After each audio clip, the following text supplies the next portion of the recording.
Hello everyone, good morning, नमस्ते सबैजनामा स्वागत छ हजुरहरूलाई मेरो युट्युब च्यानलमा। र यो चाहिँ आज बिहानको खानाको लागि अनि अचार बनाउन रेडी गर्दैछु कि यसलाई चाहिँ हाम्रोतिर कोइरालो भन्छन् है। आजकलको सिजन छ नि त यो, अनि यसको अचार बनाउन लागिरहेको छु। अनि यो चाहिँ सिम साग है, साइली साग, खोले साग, सिम साग विभिन्न नामले चिनिन्छ कि यसलाई चाहिँ। अनि यसको तरकारी पनि एकदमै मिठो लाग्छ।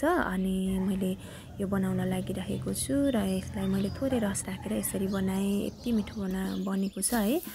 अनि फ्राई प्यानमा तोरीको तेल तताएँ, त्यस पछाडि मैले थोरै सौँफ अनि मेथी फुराएँ। रातो रातो बनिसकेपछि मैले त्यसमा बेसार राख्दैछु। बेसार राखिसकेपछि चाहिँ आजकल चाहिँ हरियो प्याजको सिजन छ नि त, अनि हरियो प्याजको पत्ता पनि मैले मसिनो पारेर काटेको यसरी रातो रातो बनाएर भुटेँ। अनि त्यसमा मैले उसिनेर राखेको आलुलाई मजाले मसिनो पारेर काटेको थिएँ होइन। अनि त्यसलाई मैले यसरी मजाले मिक्स गरेँ। अनि उसिनेर राखेको यो चाहिँ कोइरालो हो, मजाले पाक्ने गरी उसिन्नुपर्छ। अनि त्यसलाई मैले यसरी अब मिक्स गर्न लागिरहेको छु। र यसरी मिक्स गरिसकेपछि चाहिँ यति मिठो होइन, यतिकै पनि खान सकिने खालको बनिएको छ। तर यसलाई म अचार बनाउन लागिरहेको छु। अनि एउटा भाँडामा खन्याउँछु। खन्याइसकेपछि चाहिँ अब मैले यसलाई अचार बनाउनको लागि थोरै नुन राखेँ होइन।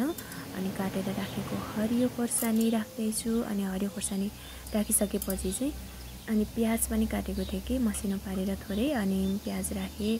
अनि प्याज राखिसकेपछि चाहिँ अब राख्दैछु मैले तिल र आलसको छोप बनाएको थिएँ कि सिलौटामा पिसेर त्यसो। अब कागती चाहिँ एकदम थोरै थियो कि आज, अनि मैले यो कागती थोरै राखेँ। अनि त्यस पछाडि घरमै बनाएको अमिलो थियो, अनि मैले त्यो अमिलो राख्दैछु। अनि अमिलो राखिसकेपछि अब यसलाई मिक्स गर्छु है।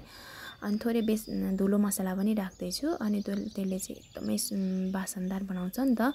अनि काटेर राखेको हरियो धनिया मिक्स गर्दैछु। अनि एक अचार चाहिँ रेडी भइसक्यो। एकदमै मिठो बनिएको छ है अचार चाहिँ होइन, हेर्दै खाउँ लाग्ने बनिएको छ। अब मैले चाहिँ एउटा कुरा भन्न जाँदैछु, यो चाहिँ गेडागुडी हो होइन। गेडागुडी चाहिँ भिजाएर टुसा उमारेर खाँदाखेरि गेडागुडीबाट जति प्रोटिन पाइन्छ नि, त्यो टुसा उमारेको गेडागुडीमा चाहिँ एकदमै हाई प्रोटिन पाइन्छ, डबल।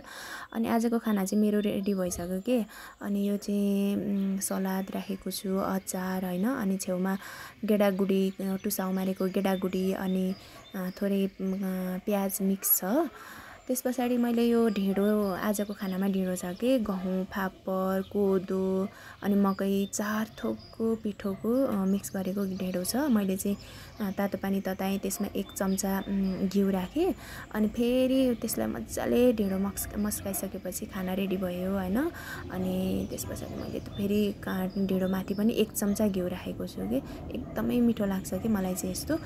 अनि त्यस पछाडि अब आजको खाना चाहिँ यसरी रेडी भयो। दही, साग, अनि हरियो सागमा टक्क अब हरियो खोर्सानी एकदमै मिठो लाग्छ कि।